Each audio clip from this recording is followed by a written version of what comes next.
Welcome to episode 88 of the Two Rash Challenges podcast. I'm Dave Lewis. That's Eric Neal over there, brother. What's going on? How you doing? Living the dream. Or the nightmare, as it is right now. Like just one Groundhog Day after another, man. I know. The problem is I'm depressed, not because of COVID and a lot of other things, that can get us down. The footy was terrible this weekend. It was horrendous. It was an international break weekend. I don't even know. There was Nations League. There was, I think, were there Euros as well? It was Euro Friendlies first, and then Nations League. And then World Cup qualifiers in CONMEBOL, right, down in South America. Like Argentina won. Messi had a penalty. I think it was over Uruguay. I just don't care. I didn't care. I was like, this is too much. I like watching England because they have all Premier League players, but I didn't care. Why is that? Bonus ask you anything. Why do we not care about international friendlies? Or these breaks? Sometimes I get into it. Yeah. I think at this moment, I just really needed Premier League. And it was so depressing not having Premier League that it made it impossible to get into it. It wasn't going to uplift you, right? Like, I wasn't going to go watch Haaland score a hat trick and be like, man, this is – I watched highlights of it, but that was about it. I saw like 10 minutes of Portugal for like a second and was like, I can't do it.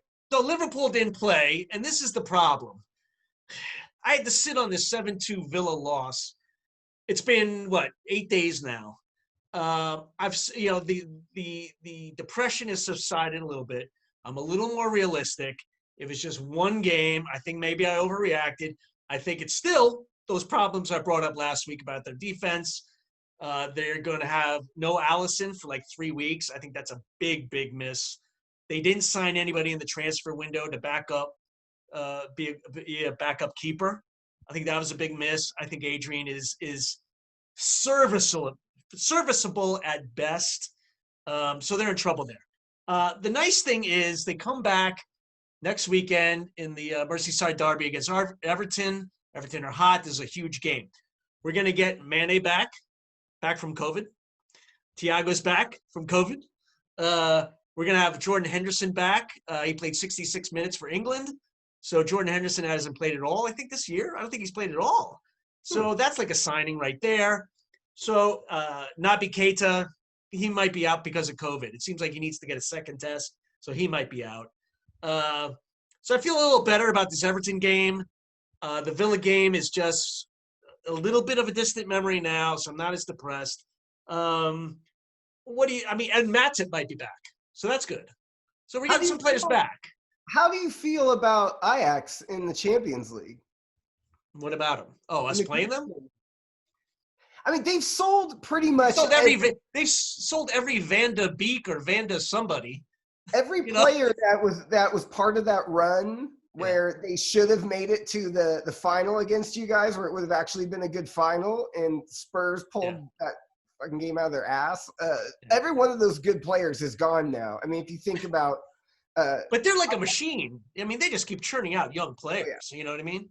Yeah, they're not really a football club as much as they are just like an academy that sells players for a whole ton of money. They're a poor man's version of Dortmund. Dortmund are a solid club that is just going to be up there. But Ajax will be good in the Dutch league, but I feel like they're almost Dortmund, but not quite. But see, the distinction is Ajax gets them from like birth. They go in and rob children out. They have some sort of like DNA scanner, and they just like take them out of the hospital and put them in their academy.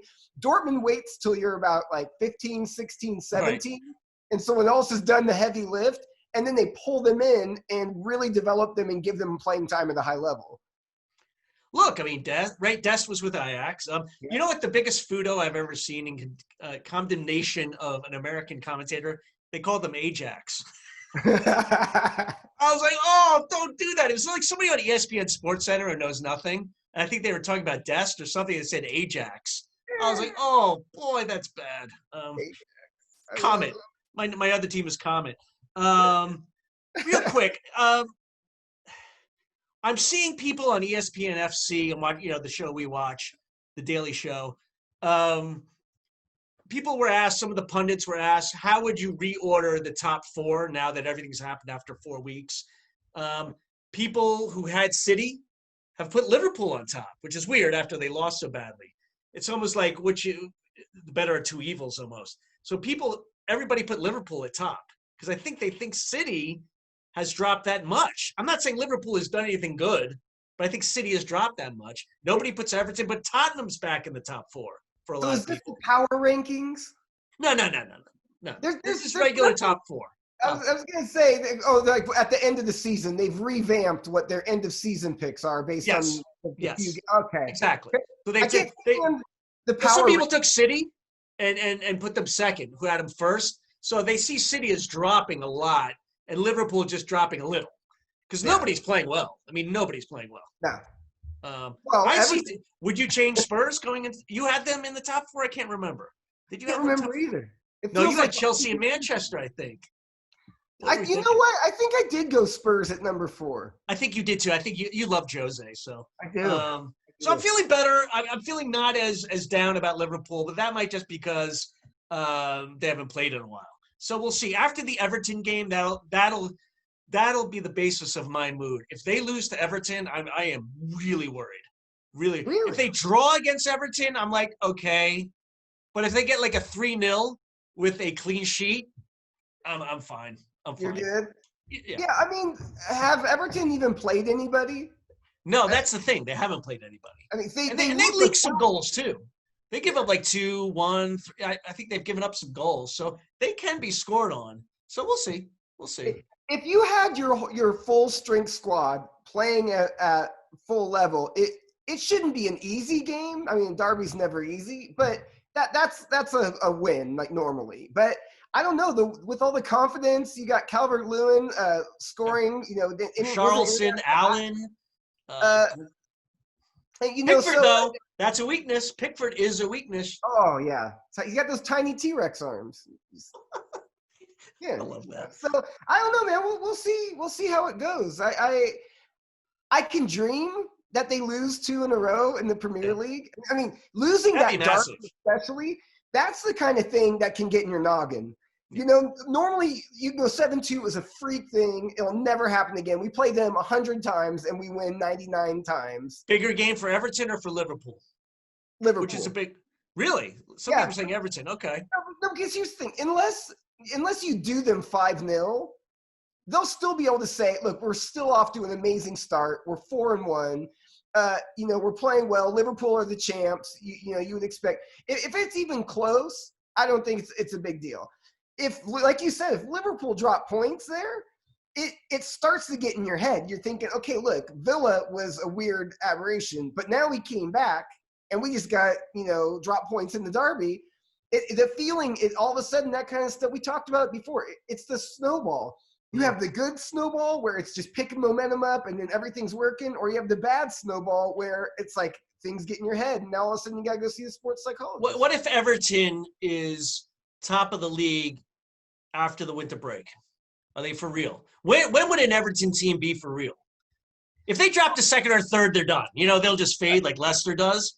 But if they're top of the table by, let's just say, 5 points. Well, okay. Are they for real? I thought it was always like if you're top after Christmas, that you've got like a huge percentage. I forget what the percentage is, but it's like 80 or 90% that you're going to win. But it's Everton, okay. How long was it? No, we did the comparison with them and Leicester, and I said it wouldn't be as big as an accomplishment as Leicester. But, I agree. But I never, until it happened, believed that was going to happen. I kept thinking this is too amazing in the story. This isn't too incredible to ever really happen. And so I feel like with Everton, it would have to be like late April with a 5-point lead before I would really start to believe, because you lose 3 matches in the Premier League in a row, which can happen to anybody. You can get injuries. You can have like freak results, bad refereeing decisions. Like all of those things can come into play. Losing 3 in a row is not out of the realm for almost anybody. If that happens to you, you go from a 5-point lead to being down 5 points. Look, you could come up with a script where James Rodriguez comes back down to earth and it's James Rodriguez. You have Calvert-Lewin basically cooling off and getting pookied. At the end of the year, he just dries up. You have Pickford giving up goals left. Like, you could see some of that maybe happening, and all of a sudden they're like in sixth place. You know what I mean? So I think you could say they're for real if they had a 5-point lead after Christmas, but I don't think you would say it's locked up guaranteed by any stretch of the imagination. Weird thing is, we've played 4 games.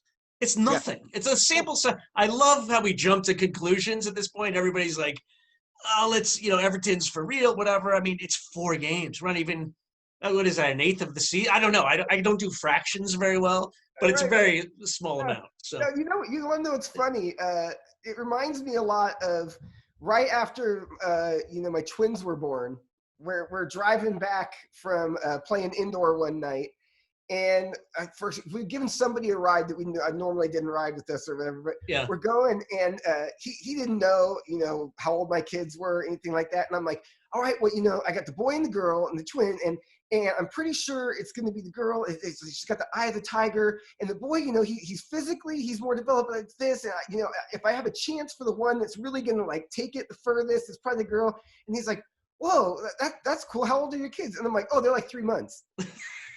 But she's got a great left foot. She's got a great left foot. Like, wait, you figured this all out in 3 months? I'm like, how's this even happen? It's like, no. He's looking around like, oh, you have 2 other kids who are like 18 in college or something? Right. Like, no, he's thinking they've been in club for their whole lives. They're doing 3 months. Yeah, they dribble really well. Okay. Let's get to Newcastle. I hear Wellesley's not with us this week. What's going on? Is he okay? Wellesley's taking a week off. Okay. He deserves vacation. He's in the Bahamas. Yeah, I don't think he actually got to go anywhere. I think they're on severe lockdown there. I know. But we talked, and he thought there's really nothing exciting to share with Newcastle right now. But as bad as I'm feeling off my loss and all that, has anything faded for you? Like the euphoria of how you finished right before the break? Has it faded, or are you more euphoric? Or have you forgotten? If you remember my telling myself to get off my own lawn last week, yeah, I didn't get the full pleasure of that. I got the extended highlight pleasure of that. So really, I didn't even really have any sort of afterglow or whatever. I'm happy for the points. I'm happy it seemed like we didn't play crappy, which is nice. Burnley, though, is not really Burnley this year. No. This is the problem. You can't help being a football supporter, but apply history, especially like previous season history, to this current season. But things change so much that, it doesn't really go with it. So in your mind, you're like, Burnley, man, they're a tough team. They're always there battling right around the mid-table, all this. Burnley, what, they 0-3, 0-4? I mean, they're off to their worst start ever. So on one hand, you think, Burnley 0-3. Yeah. So if you think about it, you go, oh wow, that's a decent win. 3-1 on Burnley. No, everyone's kicking the shit out of Burnley right now. So does that really fill you full of good feelings? And then you think back to, well, you got the Spurs result, right? Mm-hmm. So no. That was the worst football I've ever seen in my life. That was a complete robbery. Like, they should have handcuffed the Cabbage and brought him out there for stealing a point. Didn't you have a 1-1 draw in the Moose Cup as well, in there somewhere? Oh no! Well, you had to go. I think we went through on penalties twice in a row. This is the part you can actually apply to the previous year. Yeah, it's getting these results. That where if you only looked at the table or you looked at the results, you go, oh, they're having a good season. But when you watch the actual football, it's diabolical. It's like I don't understand it. One piece of news that came out, now I'll have to wait to see the actual makeup comment after this. So St. Maximin was being interviewed. Yeah. And I want to say it was probably in a French paper or something like that. But basically said, hey, I'm happy being at Newcastle. I think it's great being at Newcastle, but really, I want to be at a club that is in at least the Europa League, or if not the Champions League. Mm-hmm. And if we keep progressing and doing better, I'm happy to stay and do that with Newcastle. But if not, I really want to be moving on to one of these other teams. What are the other teams? What are the other teams he could go to? Like, I mean, I heard Arsenal wanted him. I mean, any team that plays. Is he underutilized at Newcastle though? I feel like his talent, his speed, he's improving. He's still a little raw sometimes, but I feel like he's being held back at Newcastle. No, he is being held back. Absolutely. By Bruce, especially.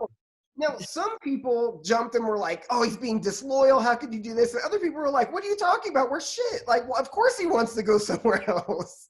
But at the same time, we've given him this opportunity. We plucked him out of the Farmers League and brought him to the new Farmers League. And, there's no allegiance anymore. Come on. Most reasonable supporters are just sad at the prospect of losing him. I hope he's got a big-ass buyout clause, because then at least if we lose him, we can go mine the French league and get some other players that are by the way, the buyout clauses, Serginho Dest for Barcelona, 400,000 euro buyout clause. 400 million?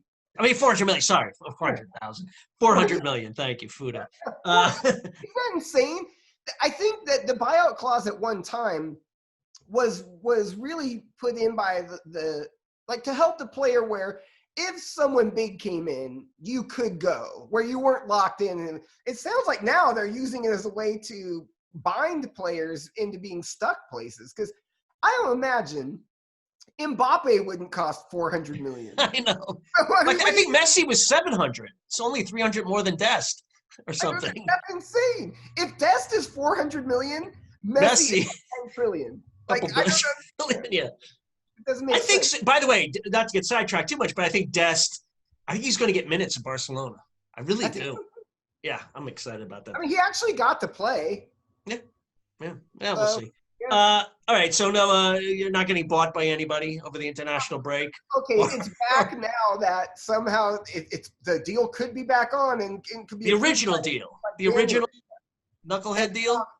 The Saudis, yeah. Everyone is just like, every time someone posts something like that, everyone's like, boo. No one wants to hear any part of it. It's just like, stop, we're done.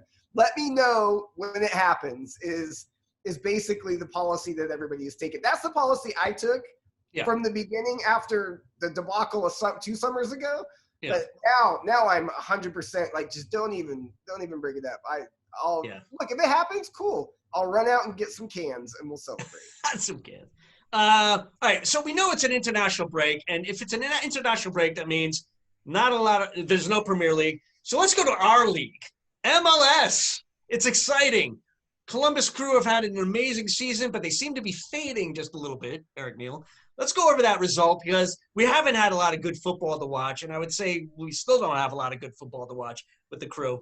So they played last week against a horrible Montreal Impact team at home. Thierry Henry is the coach. Did you see his beard? It's totally black. You know he's coloring that thing. Oh, for sure. He's coloring. That thing was like jet black.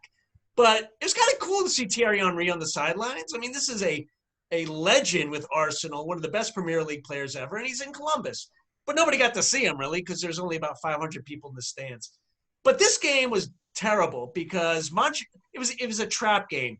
Montreal are terrible. They needed a win. I think it was 5-game losing streak or winless streak or something. And it was a trap game. It was 1-1. And then that damn penalty happens. And you say it is a penalty where the Montreal offensive player got bumped by a Columbus defender. It was from the back, wasn't it? It seemed really soft to me. Okay, so in real time, when I was watching it and it happened, I was like, ooh, I'm surprised that they didn't look at that. Well, and 20 minutes later, they did look at it. No, and then like 500 passes later, they go to the VAR. As soon as it went to VAR, I texted you and Matt, and I said, that's a penalty. They're going to give it. I thought it was soft.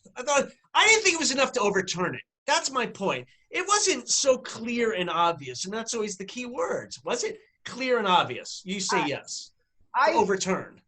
Okay, when you slow it down frame by frame, he runs into him. Yeah. Now, it looks like when he hits him, the guy kind of like makes the most of it. Uh-huh. But anytime you slam into somebody in the box, you have a really good chance of giving up a penalty.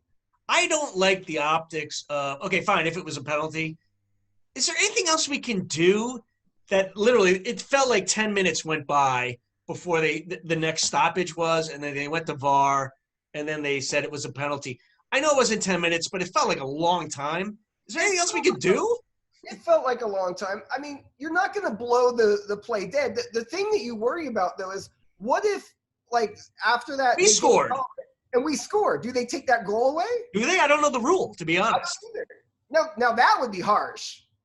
We score. Our goal shouldn't count because anything after the penalty happened didn't happen. But it did happen. I would be fine if they gave our goal and then gave them the penalty. It's the same thing. We're back to square one.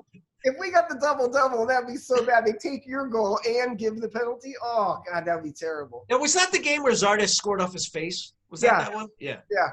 I don't know. We don't look great offensively. I think Pedro Santos is really playing well. We're missing Darlington Nagbe. Team though right now. And Zellerayan is out. Room is out. So we have a lot of injuries. So we'll probably lose a bunch of games, and then we'll get it together.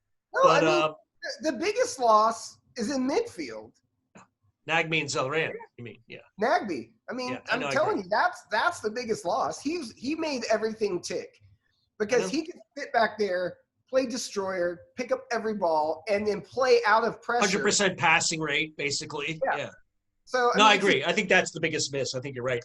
We're not getting blown out in games. No, not at all. We're just not. I mean, that's MLS. It's parity. It's like you're top of the league. You have an incredible record, and you can lose 3 straight. So I'm excited because, again, we have no good football to watch. Sunday night, it's about 4 o'clock. I'm like, yeah, we're playing Orlando, which is like, I think has 1 point less than us. It's a real good game. And I go online, the game's canceled because of COVID problems with some of the Columbus Crew staff members. And that was it. The game's over.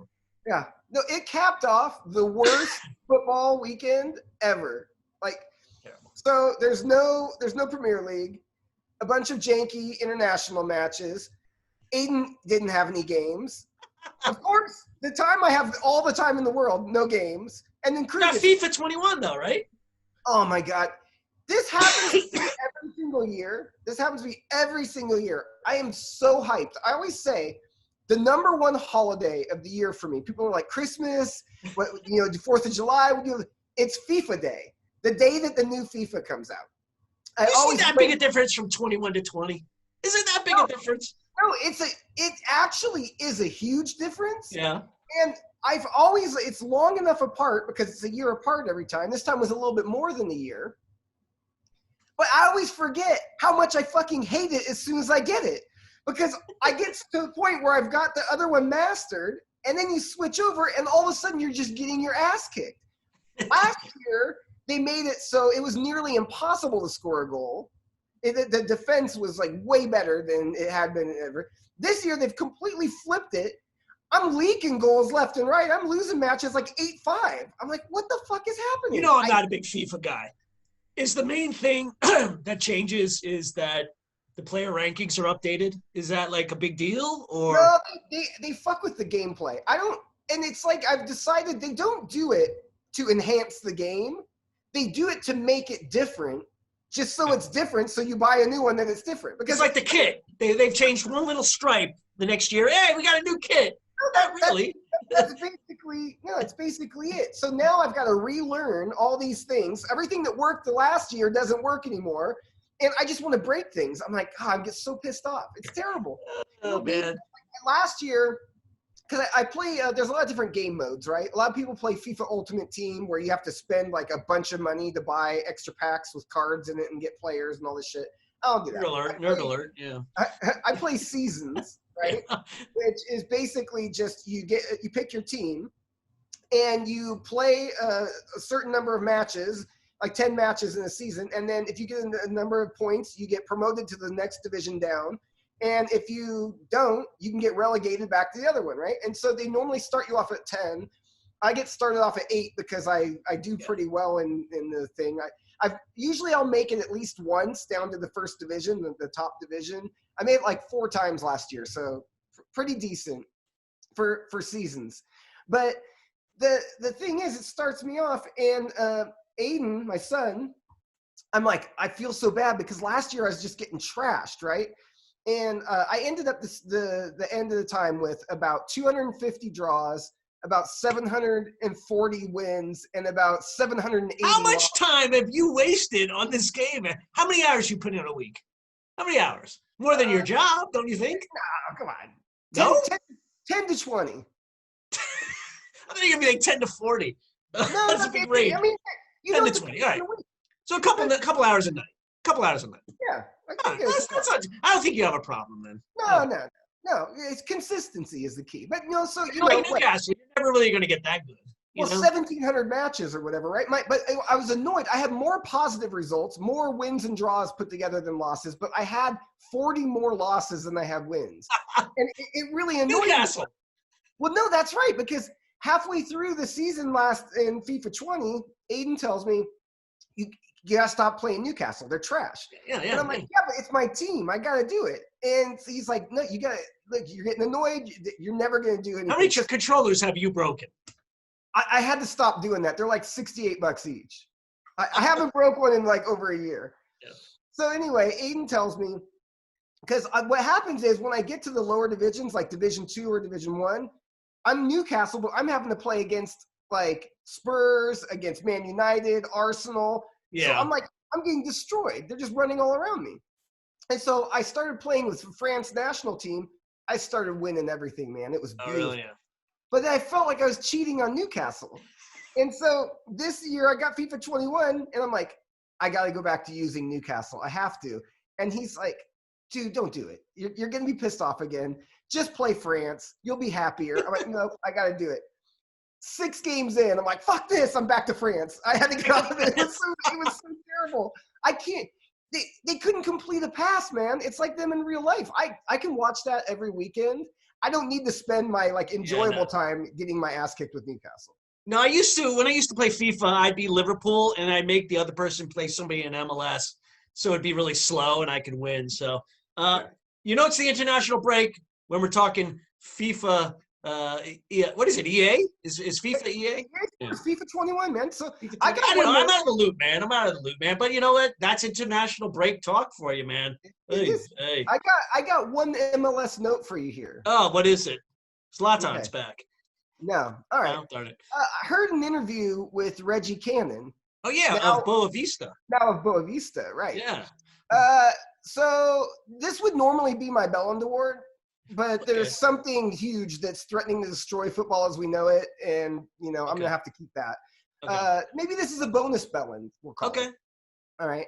It's too big for a Gomel. It's way past Gomel.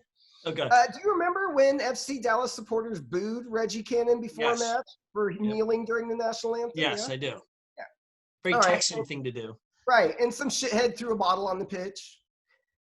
If you remember, he had some choice words for the idiots who booed him after the match. Yes. He ended up getting death threats after his comments, of course, from his own, I'm doing the air quotes, supporters. FC Dallas benched him for the next match, which at the time they said was for his own protection, Yeah.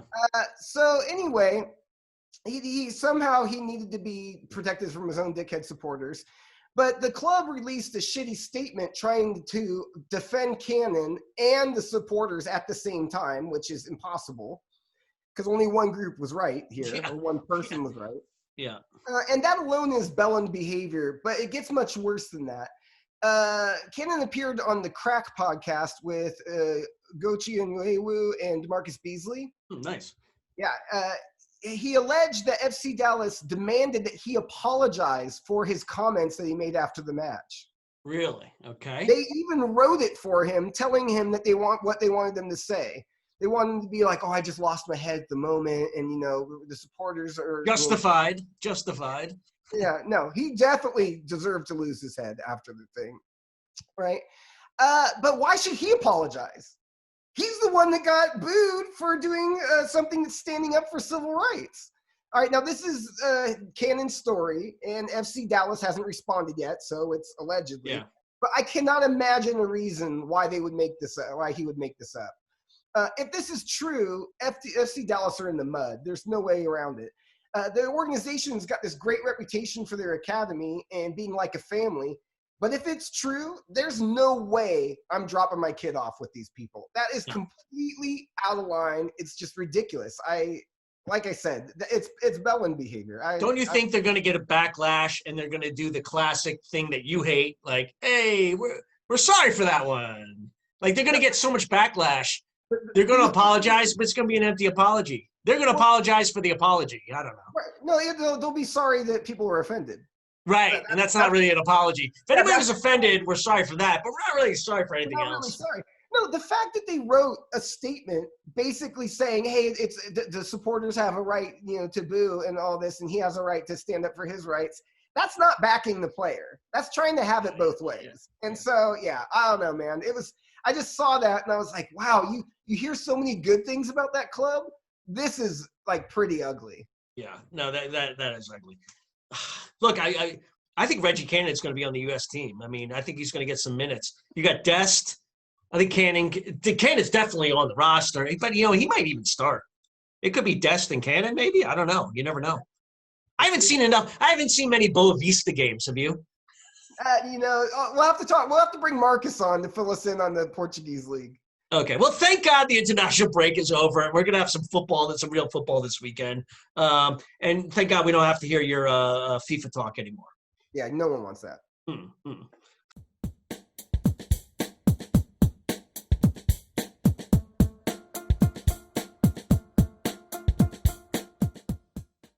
All right, Eric Neal, I want somebody to get off my lawn. I feel bad because the person is 70 years old. Oh. And I feel bad that I'm going to make a 70-year-old guy get off my lawn. But it's Arsene Wenger. Remember Arsene Wenger? You remember him? The great old man who used to manage Arsenal forever, and he stayed about 4 or 5 years too long. But he's been looking for a job. He's been, he left Arsenal, and he got a job. And I'll read this. As part of his job as chief of global football development, he's on the international FA board. What the hell is that? I don't know what he's doing. But it seems that somebody asked him for his opinions on some of the changes we can make in the game that might help it. So I want to go over a few of these changes. I want to get your opinion, Eric Neal. Arsene Wenger thinks there should be no late game throw-ins. So the ball goes out of bounds, I think, in the last 10 minutes. Since there is a numerical advantage, obviously, when the person's throwing the ball in, you have one less field player. So he has a good point there. It's not really much of an advantage to get the throw in. So he says you should get a free kick instead. What do you think? I don't know. I'm not a let's fuck around with the rules too much kind of person. So in general, okay. I would probably be a hard no on all these, but I'm gonna let you go through. We'll do one at a time. No, I want to get off my lawn because I don't like all these changes. I like that there's a throw in. So what if there's more of an advantage? I mean, I gotta admit, half the time you throw the ball in, unless you're the lap, or what is the Liverpool coach going to do? The throw-in coach, if Wenger does this, he'll have no job. This will be terrible. So that's one. Here's another thing he wants to do. So you have a free kick. You get fouled, middle of the field. Free kick, you can kick it to yourself. How's that work? You put the ball down and you just dribble. That's what he wants. So the rule says with a free kick, you can't be the first person to touch it after you touch it, right? This way, you put the ball down, you just dribble. So the ball stops, you dribble. No? You don't like it?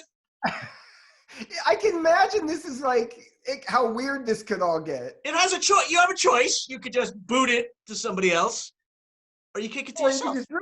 Okay, so that's another one. This one I was like, why are you even worrying about this? You know how those lovely bending corners sometimes go out of bounds and then come back in? Oh, yeah. No good, right, Eric Neal? Right. Arsene Wenger's world, it's still good. Really? Yeah. He says a lot of these kicks, you kick it out of bounds, comes back in, it's still good. And it comes out, the goalie would never even be able to see it because it come from behind him. So I want to give you a little more on the throw-in rule. This is a quote from Arsene Wenger. I would also like to change the throw-in rule 5 minutes before the end. 5 minutes before the end. A throw-in for you should be an advantage. But in these situations, you're facing 10 outfield players in play, whilst you only have top 9. Okay, makes sense. Stats show that in 8 out of 10 of those throw-in situations, you lose the ball. In your half of the pitch, you should have the possibility to take a kick instead. So he's saying it in your half. So, all right. I say get the hell off my lawn. You're an old man. You look like that guy from The Simpsons. What is that? Remember that guy from The Simpsons? Grandpa. Yeah, Grandpa. Look, hey, got that big overbite, Arsene Wenger has lost the plot. I don't want any of these things implemented. Leave the game the way it is, okay? So, Arsene Wenger, get off my lawn. Yeah, that's way too much. I'm 100% behind you on this one. This week's Gomel goes to the Premier League and Sky Sports. I think I heard about this. Football supporters, like everyone else in the world at the moment, are suffering, and nowhere worse than England. So because of the government's poor handling of the coronavirus, supporters still aren't allowed in stadiums. And what's worse, many have paid for season tickets that they will never get to use. And to add insult to injury, they pay for Sky Sports packages that are super expensive and don't show all the matches. Okay, now you think that's terrible, but until now, there's a solution. All right. They've decided that in addition to your super expensive useless package and your season ticket that you can't use, you get to pony up £15 for pay-per-view. Now, per match, right? Per match. Bad, right? Yeah. 15 is reasonable for the season. I can get behind that. No, just one problem. It's 15 per match. Now, again, we're terrible with math here on this show, but it's about 570 pounds if you watch every one of your matches. Now, they have been showing all of the matches for free because people are stuck in their damn house because they can't go anywhere because the people botched the damn coronavirus response and they don't want to die. So you're stuck in your house. And now they're like, here, how can we jam you one more time? Just squeeze a little bit more out of you. Now, our glorious Newcastle supporters are having none of it. They've jammed us up and wouldn't let us have our takeover that we wanted so badly and screwed us. So they just decided we're going to just give the £15 to the Newcastle Food Bank for people that can't afford it. Okay, nice. Raised thousands of pounds already for people boycotting the Premier League and giving their money over to that. So big ups to the Toon Army doing the good things in life, and to the Premier League and Sky Sports, get off my lawn.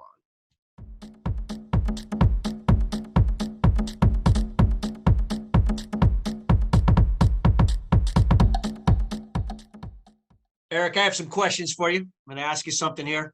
All right. You know us. We are very proud of our American players, Pulisic, McKennie, and all the others. What about Jesse Marsch at RB Salzburg?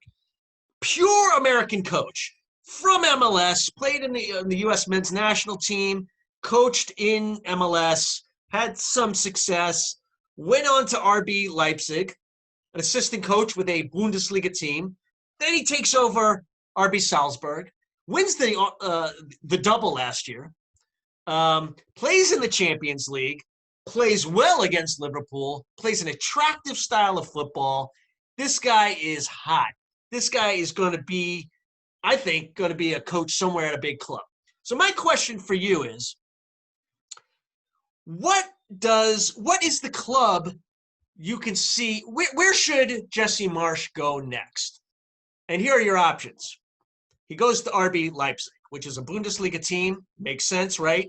Maybe in a couple of years. That's a big club. He's part of that family, okay?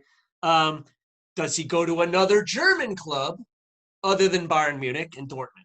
A Schalke, mediocre, German team. Does he go to a mid to lower level Premier League team? We saw what happened with Bob Bradley. That was not good. Or does he go right to the U.S. national team? What do you say? What is his best move? Where do I think he is going to go? Where would you like him to go, and he'll have the most success? And where do you think he'll just go because that's how it works? I feel like if Nagelsmann at Leipzig gets a bigger job, if something opens up, which, I mean, there's no guarantees of that. I think he's a very highly rated manager. But, there's not a lot of those top jobs around. And so I don't know. If he leaves, I think it's a shoo-in that he gets the RB Leipzig job. But just The style suits him. They know him. Yeah, they know Yeah. him. They like So that's him. the logical one. What, as an American fan, where do you want to see him go? I would love to see another American manager in the Premier League. What about like a Leicester? What about like a Leicester? He got done dirty so bad, Bob Bradley. I mean, it didn't help. He wasn't He didn't help himself though. He wasn't quite Ted Lasso, but there was some Lasso-like moments in there. I mean, there's just certain phrases and certain things. And then he overcompensated. He would say pitch every once in a while. You're like, that doesn't sound right from him. You can't. You gotta either go right from the beginning and like make that effort. You can't be throwing PK out there. Yeah. There's certain terms and phrases that just grate on the nerves of the English like football supporter. And I agree. And he's just an American soccer coach. I've never heard Marsh slip up yet, and I've heard some interviews. Like, no. I think Marsh would get a fairer shake, and because I think by that point he'll have been at higher levels than Bradley was in Europe. Bradley had been around Europe and had coached the Egypt national team, and so like it wasn't like he wasn't experienced or hadn't been around the world, but you see Marsh, like you're saying, playing well in the Champions League. It will just have a different feeling for the supporters of whatever club, and the players will, I think, respect his training method. It was a Leicester kind of club. Let's say Brendan Rodgers moves on, like that type of mid-level. I don't want to see him somewhere where he's fighting relegation. Exactly. That's what I don't want to see. I almost also don't want to see him go to like a top 4 side either, though. Because, I mean, the pressure would be so much higher. Think of how nervous we were for Pulisic. Yeah. Imagine for Marsh if he ended up at I'm thinking like Wolves, Leicester, somewhere in that area, I'm with you. I agree. Too young to go to the U.S. national team, right? Too young? He's like 48 years old.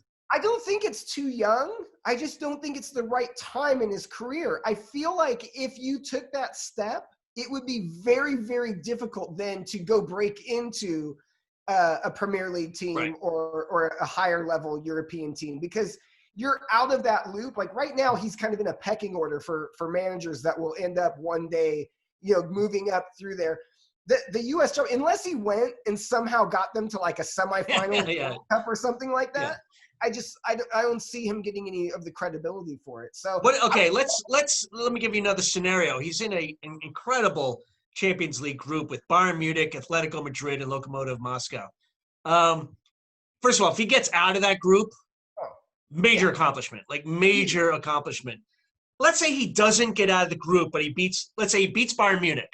No, let's say he draws Bayern Munich, beats Atletico Madrid, gets a draw against Moscow. It just doesn't quite make it. Yeah, almost there. He was almost there last year. I know. Well, it was very impressive. I think, look, if he gets a scalp of Bayern Munich and Atletico Madrid, a draw, any kind of combination of 4 points against those two, that'd be a major accomplishment. Well, yeah, especially because it looked like the players he lost. I mean, he lost Haaland, he lost Minamino. I know. Yeah, so, I mean, really, he's consistently every year losing players and consistently every year replacing them and developing new guys and doing well. I don't know, man. I just want him to prove that an American manager can do something.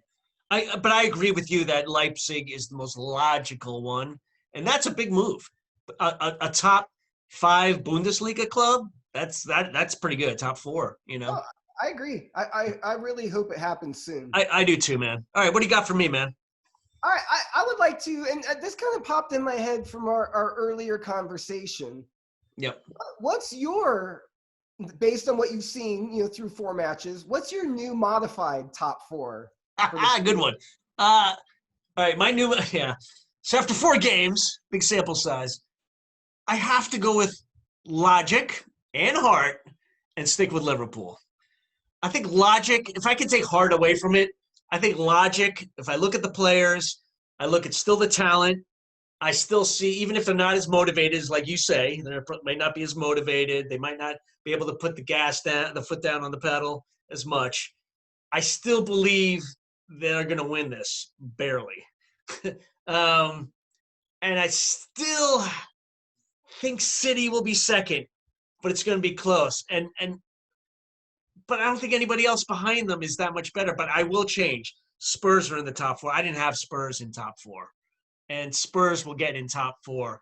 I think it'll be Chelsea. I still think it'll be Chelsea. So I removed Manchester out of there, and I put Spurs back in. So that's the only one I would change.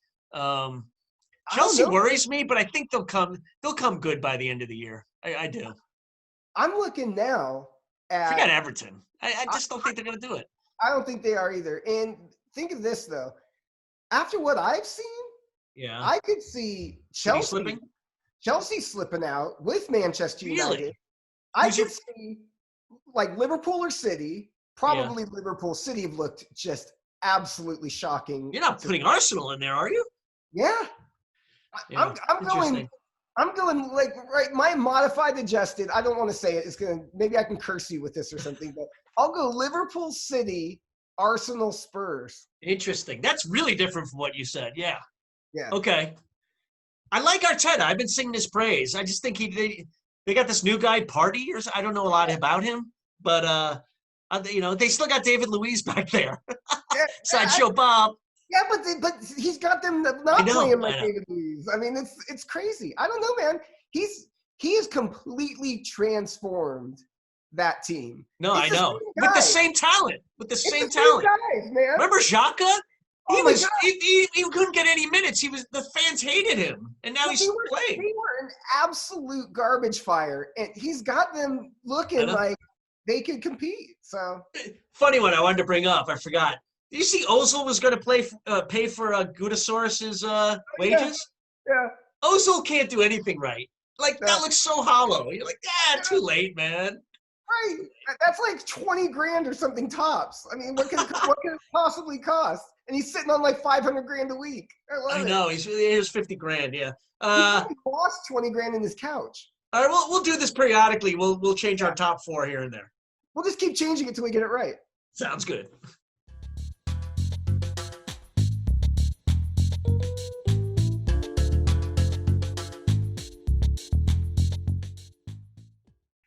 Eric Neal, I have a Belland Award. It's not, I don't feel it with all my heart, but I have to go with it.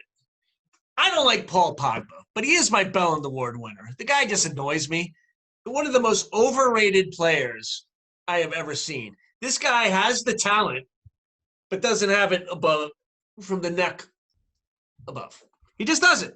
I'm sure he's a nice guy, lovely guy. I'm sure he's nice to his mother, his grandmother, his friends love him. But as a footballer, he's wasting his talent. And I'm getting annoyed with him. But that's not the point. Somebody asked him on the international break, and it's a stupid question, hey, I don't know how they phrased it, but they said, it's always the Real Madrid question with him. And I don't know what the hell the context was. And, he says, I think his quote, I have a quote here. Many things have been said, Pogba told the news conference on Thursday at France's training camp, the day after their 7-1 friendly over Ukraine. How do they win 7-1? He says, of course, every footballer would love to play for Real Madrid and would dream about that. It's a dream of mine. So why not one day? And I'm sure he was just asked about Real Madrid and he wasn't going against Manchester United. But then he goes on to say, but I'm at Manchester United and I love my club. I play for Manchester United. I want to perform well for them and do everything to get them back to where they deserve to be. Now, why he's my Belland is because he's always bringing up Real Madrid. And I feel like that's something in football as compared to a lot of other sports. People are always talking about other clubs. Always. You don't see it as much maybe in American sports. They're always talking about it, and I'm tired of it. So I'm kind of giving the Belland Award to Paul Pogba, but I'm giving it to just soccer players in general, football players in general, who are always talking about their next club. Just talk about your club. Hey, what do you think about Real Madrid, Eric Neal? Well, I'm not with Real Madrid. Why would I bring them up? I am with Manchester United. Don't talk about how you want to one day play for Real Madrid. I'm tired of that. So Paul Pogba, whatever the hell you say your name, you are my Ballon d'Or winner, along with all those other players, like a Neymar. Don't talk about Barcelona, PSG. I'm on this team. I'm going to talk about that team. Just talk about the team you're on and just leave it alone. Talk to your agent about the next club you want to be. So, Paul Pogba, go off my lawn, and you're my Ballon d'Or winner. You get a double. Now I'm convinced you're a double. You're a double winner. So it's funny because I heard this on Counterattack with Denny the other day. And shout out Sirius XM 157. So they were saying that the problem isn't necessarily that statement, but it's the timing could not have been worse. You're coming off of a 6-1 ass kicking at Old Trafford. And he played the worst he's ever played. And you're a big part of why you got your ass kicked 6-1. All it should have been, it would have been so simple for him. Everyone knows he wants to play at Real Madrid. Yeah. There's not one person in the world that heard that and went, hey, wait, Pogba wants to play at Real Madrid? That's amazing. No. All you had to say was, I really don't want to talk about Real Madrid. I'm still pissed off about the 6-1 ass beating that we just got. And my focus is at coming back and taking us to the Champions League and making sure that we're going to do well and that we come back from this international break and I'm ready to go and my team's ready to go. And we're going to make up for the supporters for that embarrassing showing. People would have loved him. People would have been like, that's the Pogba I want to see. But he can't help himself. That's the problem. The problem is like, yes, Real Madrid. I'll go stand around for them. Yeah, no, come on. And you know what? Real Madrid doesn't want any part of him right now. No, they'll take him on a free. No, they'll take him on a free. Why not? It'll be great. All right, my Ballon d'Or this week goes to the Premier League and a couple of clubs, specifically Liverpool and Manchester United. I saw that. Have you heard of Project Big Picture? Yes, I have. Arsene Wenger hasn't come up with it, right? Yeah, so apparently English football is in pure shambles right now, okay? Yes. The pyramid structure, which is the thing that makes football so beautiful over there, it's the thing that I despise most about what we have in the United States, is that you can go basically from like this tiny little team in a town that's got, 4,000 people, and if you do well enough and keep getting promoted, you can get promoted up all the way to the Premier League. But the problem is these smaller clubs are so heavily dependent on match day revenues that they're getting completely put out of existence by the coronavirus limitations and not being able to have supporters in the stands. Now, we talked about this before where the Premier League gave the last chairman or whatever, what was it? It was like £2 million from each club as a goodbye gift or whatever. They've got money coming out the ass, even though they're losing money right now. They could easily figure out a way to support these lower level clubs. And so they've come up with this great plan, Project Big Picture. Sounds wonderful. In this plan, there's like £250 million that goes down to the lower leagues. There's all these great things they're going to do for the community. We're going to help everyone. There's just a tiny little string attached. What you do is you take the big 6 clubs and you give them voting power over all the other clubs so that they get to make decisions.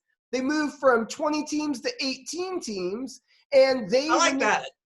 When they have any sort of voting rights or they have any sort of rule changes or anything else they want to do, those 6 clubs get to control everything. You get something, you got to give something. You got to give and take, man.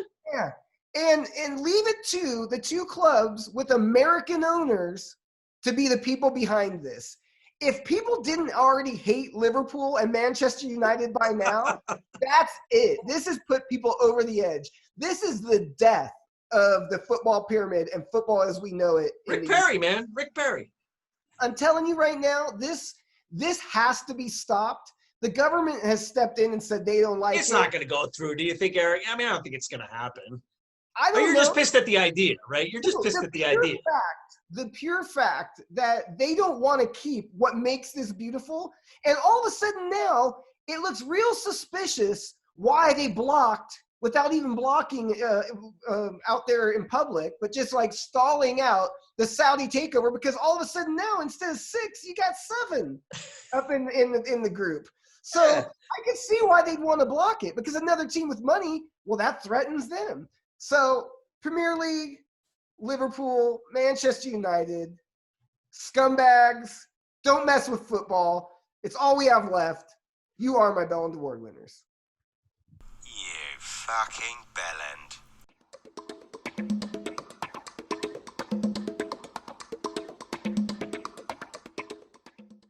All right, it's time for this week's Twitter shout-outs. A big hey, how are you? Hope you had a good vacation to our main man. Yeah, thanks for nothing, Wellesley. You did nothing this week. You did Look, nothing. Wellesley needed a rest. Give him a break. He's at Wellesley95 NUFC. Big thank you to @RealUSMNT. This account posts everything you need to know about the United States men's national team, and they've been retweeting us. Really helps. Shoot the Defense podcast, they're at Shoot the Defense. The Ball Chat podcast, they're at Ball Chat 1. The Bryant and Me podcast, they're at Bryant and Me. Thanks for all the retweets, guys. We really appreciate it. Couple things I saw this week that stood out to me. Footy accumulators on Twitter. This is, you're going to love this one. Mo Salah reportedly saw a group of lads abusing a homeless man. So he went over, stopped the abuse, and told them it could be them one day. Then he withdrew 100 pounds from the cash machine and handed it over to the homeless man.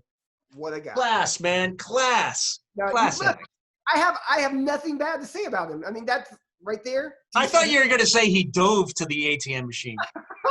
You bastard. He stumbled looking for a card. Penalty to the ATM machine. Footy Humor, they're at Footy Humor. This is just beautiful. It's FIFA really did Carlo Ancelotti dirty. And they show his FIFA 21. Yeah. He looks like he gained like 200 pounds during the COVID pandemic. It's just classic. Absolutely beautiful. ESPN FC. They're at ESPN FC. It showed your rule changes from Arsene Wenger here. Ridiculous. 5 minutes before the end of the match, throw-in for you should be an advantage. But in these situations, you're facing 10 outfield players, whilst you only have 9. Okay, yeah. That's He's a genius. I mean, yeah, he wears what's his salary a year for that? I don't know. They need to get him another custom sleeping bag and zip it all the way up. Pogba Senior at the Salt is here. Haven't had one of his in a while. I love this guy. He's always posting funny stuff. And he's a big Manchester United supporter. Huge Twitter account. Says, our main options at center back are so depressingly tragic, man. Baye is good enough, but his bones are made of biscuits. Maguire has the mobility of a caravan, and Lindelof could probably lose an air duel with an Oompa Loompa. This is not a serious club.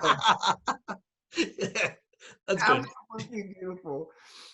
Footy Humor, they're at Footy Humor. I don't know if you've seen all of the how it started, how it's going memes out there. So you show an old picture and then how it's like currently going. And so for Manchester United, how it started, you see Fergie and Ronaldo holding up a trophy, and then you see Solskjaer and Maguire sitting there with these dumb looks on their face. Holding up nothing. Football Bible, they're at Football Bible. You'll love this. I decided to end this week on another positive note for you. I don't know what got into me this week, but it says Jurgen Klopp. I don't buy superstars, I make them. And it shows Mane, Salah, and Firmino. So that's all I got this week. Don't count on me being nice again next week. It's like once a year special, and that's it. I'm excited, man, for some real footy to come back next weekend. Yeah, the Merseyside Derby. Who do you have? Do you even know? Who do you have? Manchester United. Oh, so I don't even know if – I was about to say, oh, that's a loss. I'm like, no. Maybe not. Maybe flip a coin on that one, right? If you got 3 points on that, oh, my God. Yeah. Are you kidding me? I don't even know. But look, it'll be another shitbag, complete, ridiculous Bruce Cabbage Ball performance, and we're going to get something out of it. I just have the feeling. All right, my friend. Play some FIFA 21 for another 40 hours. Get ready for some good Premier League football this weekend. I think the Crew play this weekend. We'll watch that too. Good seeing you, as always, my friend. All right. Do it again next week. Sounds good. That's our show for this week. Please check us out on Twitter at @Rash_podcast, on Facebook at 2 Rash Challenges, or email us at 2rashchallenges@gmail.com. Also check out our website, 2rashchallenges.com, where you can find articles, videos, and photos. And if you like the show, tell a friend, and make sure you go to iTunes and give us a review. We'd really appreciate it. Until next time, for Eric, our producer and engineer Ezra Jack Lewis, our main man on the streets Andrew Wells, and myself, we say cheers.